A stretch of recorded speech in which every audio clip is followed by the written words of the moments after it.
Scorpio and big daddy 25 lakh की range में मुझे नहीं लगता इससे बेटर ऑप्शन कोई हो सकता। परफॉर्मेंस बहुत बेहतरीन है। माइंस एरिया में मैं इसको लेकर के जाता रहता हूँ। 90 या 100 की स्पीड में बीच में रहोगे तो वो सफल हो गया। फुल हाई वॉल्यूम में उतनी अच्छी क्लियरेंस नहीं है, थोड़ी बहुत टेक्निकल इश्यूज आते हैं।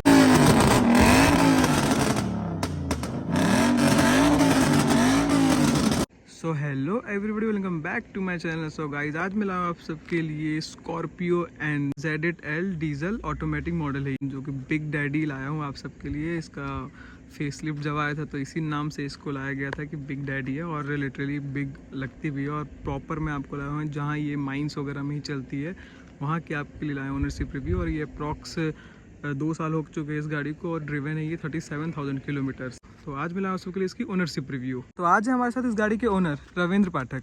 तो रविंद्र भैया, हेलो। भैया, सबसे पहले मेरा सवाल आपसे ये रहेगा कि ये अप्रॉक्स कितने की पड़ी थी आपको उस टाइम पे? 2022 की लास्ट की है ना ये? अप्रोक्सीमेटली ये मॉडल है 22 नवंबर का, और मुझे ये पड़ी थी 24.5 लाख में। 24.5 लाख में? हाँ जी। तो 24.5 लाख में आपने ये गाड़ी क्यों चूज करा? कोई और आपकी चॉइस या फिर कुछ और क्या रीजन था आपका ये गाड़ी? महिंद्रा ने अगर आपको ऑप्शन दिया है कि आप 25 लाख की रेंज में आपको एक लग्जरी एसयूवी का टेस्ट मिले, तो मुझे नहीं लगता कि बिग डैडी से बेटर कोई ऑप्शन हो सकता है। इसके अलावा कोई बेटर ऑप्शन हो सकता है? हाँ, 25 लाख की रेंज में मुझे नहीं लगता इससे बेटर ऑप्शन कोई हो सकता है। और आप उस टाइम पे और भी कोई गाड़ी चेकआउट कर रहे थे क्या, जो एक मन बनाने के लिए ऐसा?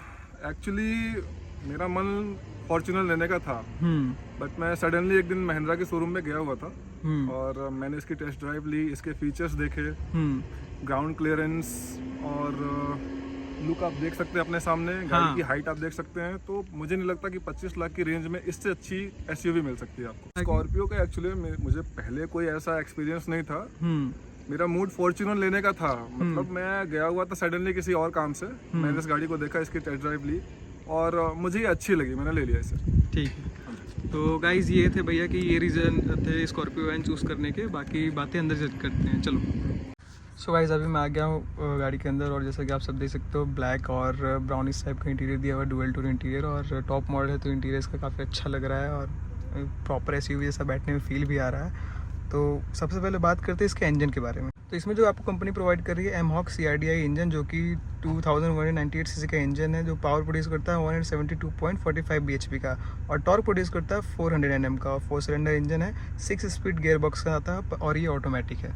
तो रविंद्र भैया, सबसे दूसरा क्वेश्चन मेरा आपसे ये है कि सबसे पहले आप इसके इंजन के बारे में आप बताओ कि आपको इसका अभी तक इंजन कैसा लगा? आप अभी तक 37,000 किलोमीटर आप ड्राइव कर चुके हो, तो आपका एक्सपीरियंस काफ़ी अच्छा, और ऊपर से आप माइंस एरिया में ड्राइव करते हो तो और अच्छा आपको समझ में आएगा।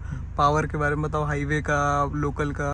इसके इंजन की परफॉर्मेंस बहुत बेहतरीन है, और जहाँ तक मैंने एक्सपीरियंस किया है, आपने देखा मैं ज़्यादा मेड एरिया में, माइंस एरिया में मैं इसको लेकर के जाता रहता हूँ। मुझे ऐसा अभी तक कोई ऐसी प्रॉब्लम समझ में नहीं आई। तो इसकी परफॉर्मेंस बहुत ही अच्छी है।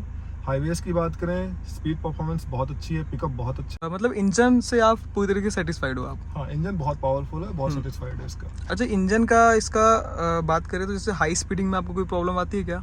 नहीं, कोई प्रॉब्लम नहीं, बहुत स्मूथ चलती है। ठीक है। और इसके बात करिए तो ऑटोमेटिक गियर बॉक्स में, तो स्टार्टिंग में जैसे 0.5 सेकंड का या फिर ऐसे कुछ लैग ऑटोमेटिक में को फील करने का मिलता है, या फिर जब गियर स्विच होता है ऑटोमेटिक में? लैग नहीं है, क्योंकि ऑटोमेटिक ट्रांसमिशन है तो व्हीकल ऑटोमेटिकली ही गियर शिफ्ट कर लेती है, और जैसे उसकी नीड होती है उस हिसाब से वो गियर एडजस्ट करती रहती है। ऐसा कुछ प्रॉब्लम नहीं है, बहुत अच्छी। अभी तक आपको इंजन में कोई प्रॉब्लम फील करने को नहीं, फेस करने को नहीं मिला है? प्रॉब्लम फेस करने को नहीं मिली। कंपनी प्रोवाइड कर रही है हेडलाइट। हेडलाइट आपको कैसा लगता है, उसका थ्रो कैसा लगता है, उसकी विजिबिलिटी कैसी है? देखिए, हेडलाइट का जो फ्लड है ना, बहुत ही क्लियर विजन आता है उसमें, और मुझे लगता है नाइट विजन बहुत अच्छा है इसका। फ्लड लाइट जो कि दिया इसने, LED लैंप्स दिए हुए हैं, और जो प्रोजेक्टर्स हैं बहुत ही अच्छे हैं इसके, तो आपको एक क्लियर विजन मिलता है अगर आप नाइट ड्राइव कर रहे हो तो। मतलब आपको लगता है कि सही है, कोई कमी नहीं है कंपनी जो कर रही है, इसमें कोई इंप्रूवमेंट करने की जरूरत नहीं है? आप जितना इन्वेस्ट कर रहे हो उसमें एक परफेक्ट एसयूवी है आपके पास। ओके। इसका जो सस्पेंशन जो कंपनी प्रोवाइड कर रही है इसमें, तो सस्पेंशन आपको कैसा लगता है ऑल ओवर, जैसे लोकल मड एरिया में, ऑफ रोडिंग टाइप से, हाईवे का, हर जगह आप बताओ। देखिए, मेरे पास ऑलरेडी एक थार है, एक बोलेरो है, और स्कॉर्पियो क्लासिक मेरे एक रिलेटिव के पास है। मैंने सारी गाड़ियों को ड्राइव भी किया है और मैंने सब में विजिट भी किया है। जो सस्पेंशन या जो कंफर्ट इस गाड़ी में है, मुझे नहीं लगता वो महिंद्रा की किसी और गाड़ी में है। ऐसा। हाँ जी। और जैसे इसमें एक मतलब कंप्लेंट्स है, रिव्यूज आए हुए हैं कि हाई स्पीडिंग में बॉडी रोल का इशू आता है हाईवे पर। देखिए, हाई स्पीड में बॉडी रोल का जो इशू आता है वो क्लासिक में आता है। क्लासिक क्या है, वो लैग होती है, वो जर्क में आती है, ऐसा मतलब सफल होती है वो। आप देखो, हाँ, वही उसी को बॉडी रोल 90 या 100 की स्पीड में बीच में रहोगे तो वो सफल होगी, बट इसमें ऐसी कोई प्रॉब्लम नहीं है। 120, 140, 160 तो मैं चला चुका हूँ। कोई बॉडी रोल का बहुत ही स्टेबल होकर के चलती है, बहुत स्टेबल चलती है, कोई भी इशू नहीं है सस्पेंशन में। नहीं, ऐसा कोई भी इशू। 5 की कैपेसिटी अगर भरी हुई हो और तब का जैसे ऑफ रोडिंग और हाईवे का परफॉर्मेंस। गाड़ी की एक खासियत होती है, आप जितना गाड़ी में लोड रखो गाड़ी उतना ही स्मूथ चलेगी। तो अगर वैसे तो ये 7 सीटर है, बट अगर 5 पैसेंजर्स इसमें हैं तो गाड़ी और ज्यादा स्मूथ चलती है, मतलब और अच्छी हो जाती है। हाँ। और जर्क वगैरह कुछ आवाज आना सस्पेंशन से ऐसा कुछ नहीं, अगर रोड अच्छी है तो वैसा जर्क नहीं है। ऑफ रोडिंग में थोड़ा बहुत आपको महसूस हो सकता है, बट कंपैरेटिवली बहुत अच्छा है। कंपैरेटिवली अच्छा है। हाँ जी। ये आप बात करते हैं ग्राउंड क्लियरेंस, जो कि स्कॉर्पियो बहुत दे रही है, पूछने वाली बात तो नहीं है, बट फिर भी यहाँ पे माइंस एरिया में जैसे हमको दिखाई दे रही है रास्ते वगैरह, आपको कभी ऐसा कुछ फेस करना पड़ा कि ये टच हुई है इसकी ग्राउंड क्लियरेंस? अभी तक तो अनटचेबल गाड़ी रही है ये। 187 mm का इसका ग्राउंड क्लियरेंस है, बावजूद उसके कहीं पे गाड़ी स्टक नहीं हुई अभी तक। अभी तक नहीं टच हुई है? नहीं, मैं कहीं भी जाता हूँ, मैं साइडिंग एरिया में जाऊँ, माइंस एरिया में जाऊँ, इसी को लेकर के जाता हूँ, कहीं भी स्टक नहीं हुई अभी तक। कहीं आपको प्रॉब्लम फेस करने को नहीं मिला है? नहीं। इसका जो हेडरूम है, हेडरूम जैसे आपकी हाइट अभी कितनी है? मेरी 6'1" है, तो फिर तो आपको मतलब काफी स्पेस ऊपर लग रहा है। तो मतलब मैं 6'1" का हूँ और ऑलरेडी अभी भी कुछ स्पेस अभी बचा हुआ है, तो हेडरूम मतलब कोई प्रॉब्लम क्रिएट नहीं करेगा। नहीं। अब बात करते हैं इसकी जो कंफर्ट है, जो लेग स्पेस है और जो सीट की कुशनिंग है, वो कैसी है? सीट की कुशनिंग मैं कहूँगा कि एवरेज है। बहुत ज़्यादा कंफर्ट नहीं है, लेकिन बहुत बुरी भी नहीं है, एवरेज है। और लेग रूम की बात करें तो ऑटोमेटिक रिक्लाइनर है, जैसा कि आप देख सकते हैं, तो इसको आप अपने हिसाब से एडजस्ट कर सकते हैं। हाँ, मतलब आपकी हाइट भी अच्छी है, अगर आप अच्छी रिव्यू दे रहे हो तो मतलब किसी और को प्रॉब्लम तो होनी ही नहीं है फिर तो। बिल्कुल। और जैसे फैमिली वगैरह क्या रिव्यू है इसके सीट की कुशनिंग और कंफर्ट को लेकर के? देखिए, जो सेकंड रो है, सेकंड रो में काफ़ी अच्छा लेग रूम है, काफ़ी अच्छा कंफर्ट है। और जो थर्ड रो है, थर्ड रो मैं कहूँगा कि वो बेबी सीटर्स हैं, बच्चों के लिए अच्छी है, और एडल्ट्स के लिए उतना कंफर्ट नहीं है। उतना कंफर्ट नहीं है। हाँ जी। स्टीयरिंग वगैरह हो गया, उसमें कभी कोई मतलब हार्डनेस है क्या, ऐसा कुछ? स्टीयरिंग इसकी बहुत ज़्यादा स्मूथ है कंपैरेटिवली। मैंने जितनी गाड़ियाँ चलाई है, इवन फॉर्च्यूनर हो गई, इनोवा हो गई, इनोवा हाई क्रॉस भी चलाई है मैंने, ऑडी चलाई है, BMW चलाई है। स्टीयरिंग का जो रेडियस है और स्टीयरिंग की जो स्मूथनेस है इस गाड़ी में बहुत बेहतरीन है, बहुत बेहतरीन। उसमें अगर आप 10 out of 10। इसके जो इंफोटेनमेंट सिस्टम, जो डिस्प्ले चेंज किया गया था अभी एंड में, मतलब नया ही आया था ये तो, और इसमें जो स्पीकर्स आपको मिल रहा है, 12 स्पीकर का सेटअप मिल रहा है, जो कि सोनी का स्पीकर। स्पीकर्स का आप बताओ, आपको कैसा लगा अभी तक? स्पीकर्स मैं तो कहूँगा आप एक बार ये सुन के देखो तो ज़्यादा बेटर है, लेकिन बहुत सेटिस्फाइंग है। और स्पीकर्स आप सुनोगे तो एक अलग ही दुनिया में रहते हो। बहुत अच्छा साउंड सिस्टम है। गाड़ी की जो रेंज है, गाड़ी का जो प्राइस है, उसमें सोनी का जो इन्होंने सिस्टम दे रखा है वो काफी सेटिस्फाइंग है। और हाई वॉल्यूम में ऐसा कुछ इशू जो खरखराहट या फिर हाई वॉल्यूम में थोड़ी बहुत चेंजेस आ जाएंगे। हाई वॉल्यूम उतना ज्यादा सेटिस्फाइड नहीं है, लेकिन अगर आप एक मिड वॉल्यूम में लेकर के चलोगे या नेक्स्ट टू हाई वॉल्यूम लेकर के चलोगे तो अच्छी रहेगी। बट कम्प्लीटली हाई वॉल्यूम या फुल हाई वॉल्यूम में उतनी अच्छी क्लियरेंस नहीं है, मतलब साउंड सिस्टम उतना क्लियर नहीं आता है। मतलब स्पीकर्स को आप आउट ऑफ 10 क्या रेटिंग देना चाहोगे? 8। हाँ जी। और जो इसका डिस्प्ले दिया गया है, डिस्प्ले आपको अभी तक कैसा लगा? स्मूथनेस में किस चीज में कोई कमी या फिर ऐसा कुछ? वैसे तो मैंने डिस्प्ले अभी तक यूज नहीं किया है, बट अगर आपका फोन कनेक्टेड है ब्लूटूथ से तो डिस्प्ले में भी कुछ पॉइंट्स सेकंड्स में लेट रिएक्ट करता है, मुझे ऐसा फील हुआ है। ओवरऑल अगर देखें तो डिस्प्ले ठीक है, अच्छा है, ओवरऑल अच्छा है। रेटिंग देने की बात करेंगे तो 7 out of 10। 7 दोगे आप आउट ऑफ 10 इस डिस्प्ले को आप? हाँ जी। मतलब इसमें थोड़ा सा इम्प्रूवमेंट करने की जरूरत है। हाँ, डिस्प्ले में इम्प्रूवमेंट करने की जरूरत है। माइलेज के बारे में आप बताओ कि आपको कैसा मिल रहा है माइलेज?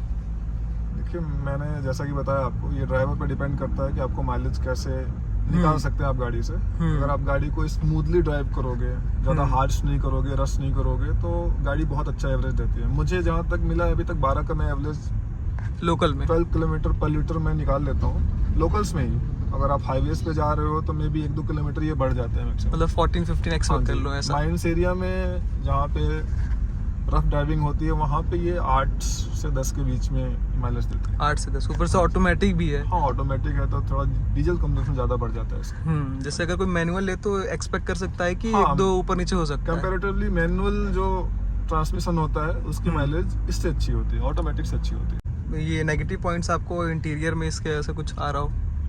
थोड़ी बहुत टेक्निकल इश्यूज आते हैं, जैसे इसके जो पार्किंग सेंसर हैं वो कभी कभी काम नहीं करते। जो आपका रिवर्स कैमरा है, हाँ, तो रिवर्स कैमरे का जो रिस्पॉन्स है वो में भी कुछ लेट है या वो कभी late कभी है। हैंग हो जाता है। मतलब कभी कभी अटक ही जाता है, हैंग हो जाता हाँ है। जी, ये सारी चीजें हैं जो इम्प्रूवमेंट करने लायक हैं। कभी कभी ब्लूटूथ की जो कनेक्टिविटी है वो बहुत वीक होती है, कनेक्ट होता नहीं है जल्दी। मतलब ये इसमें सारे कुछ टेक्निकल चीजें हैं हाँ। जिन पे इम्प्रूवमेंट की जरूरत है।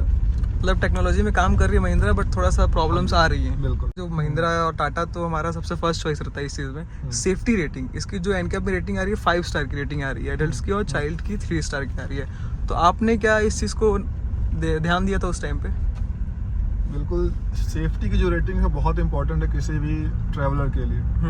अगर आप एक ओनर हो, व्हीकल ओनर हो, तो बहुत इंपॉर्टेंट है कि आप उसकी सेफ्टी रेटिंग पे वर्क करो, उसके बाद ही किसी गाड़ी को परचेज करो। और मुझे ऐसा बताया गया था इसकी सेफ्टी रेटिंग बहुत अच्छी है, क्योंकि जो फर्स्ट स्लॉट निकला हुआ था उसी में से मेरी एक गाड़ी है। फर्स्ट स्लॉट क्या? हाँ जी, गुरबी की पहली गाड़ी है ये, और फर्स्ट स्लॉट में ही मैंने बुक किया था इसको। तो सेफ्टी रेटिंग काफ़ी अच्छा रिव्यू था इसका, बताया भी गया था। और एक इंसिडेंट भी हुआ था मेरे साथ, मैं भुवनेश्वर में था, तो एयरपोर्ट के पास इस गाड़ी का एक्सीडेंट भी हुआ था। अच्छा, एक बार हुआ है? हाँ जी, तो सामने से ही राइट साइड से आकर के गाड़ी ने हिट किया था। गाड़ी मेरी 60 या 70 की स्पीड में रही होगी, बट विद इन 2 और 3 सेकेंड ये स्टेबल हो गई। किसी को कोई जर्क नहीं, मेरे साथ 5 लोग थे, किसी को कोई स्क्रैच नहीं, कुछ भी नहीं, कोई जर्क नहीं। गाड़ी डैमेज हुई थी, गाड़ी को एजेंसी में दिया और गाड़ी मेंटेन होकर के वापस मुझे मिल गई। मतलब बहुत ज्यादा इफेक्ट नहीं आया उस कुछ चीज भी नहीं का उस आया। गाड़ी के ऊपर। सेफ्टी रेटिंग के मामले में अच्छी गाड़ी है ये। आपको भी मतलब क्वालिटी वाइज अच्छी लगती है हाँ, इसकी रेटिंग वगैरह हर जगह की? मैंने एक्सपीरियंस किया है, मेरे साथ एक्सीडेंट हुआ है, तो मैं ये मानता हूँ कि सेफ्टी रेटिंग अच्छी है इसकी। ठीक है, आप आउट ऑफ 10 क्या रेटिंग दोगे इसको? सेफ्टी को मैं 4.5 दूंगा बस। ऐसा? हाँ जी। और आप इस गाड़ी को आउट ऑफ 10 क्या रेटिंग देना चाहोगे आप? ऑल ओवर अगर मैं इसको रेटिंग दूं, comparatively as per price, as per comfortable, as per ground clearance, तो मैं मानता हूँ कि 9.5 दूंगा मैं आउट ऑफ 10। आप 0.5 से डिडक्ट कर रहे हो? हाँ जी बिल्कुल। और वो 0.5 वो भी डिडक्ट कर रहा हूँ क्योंकि जो टेक्निकल इश्यूज आते हैं इसके, उसकी वजह से। बाकी आप सारी चीज़ों में सेटिस्फाइड हो इसके? हाँ जी बिल्कुल। तो गाइज ये रविंद्र भैया दे रहे हैं इस गाड़ी को आउट ऑफ 10 9.5 का रेटिंग। और ये थी रिव्यू अभी तक की इनकी 37,000 किलोमीटर तक की। वीडियो आप सबको पसंद आए तो वीडियो को लाइक करना, वीडियो को शेयर करना, वीडियो को चैनल को सब्सक्राइब जरूर करना। मिलते हैं अपने नेक्स्ट वीडियो में विद दी अनदर कार।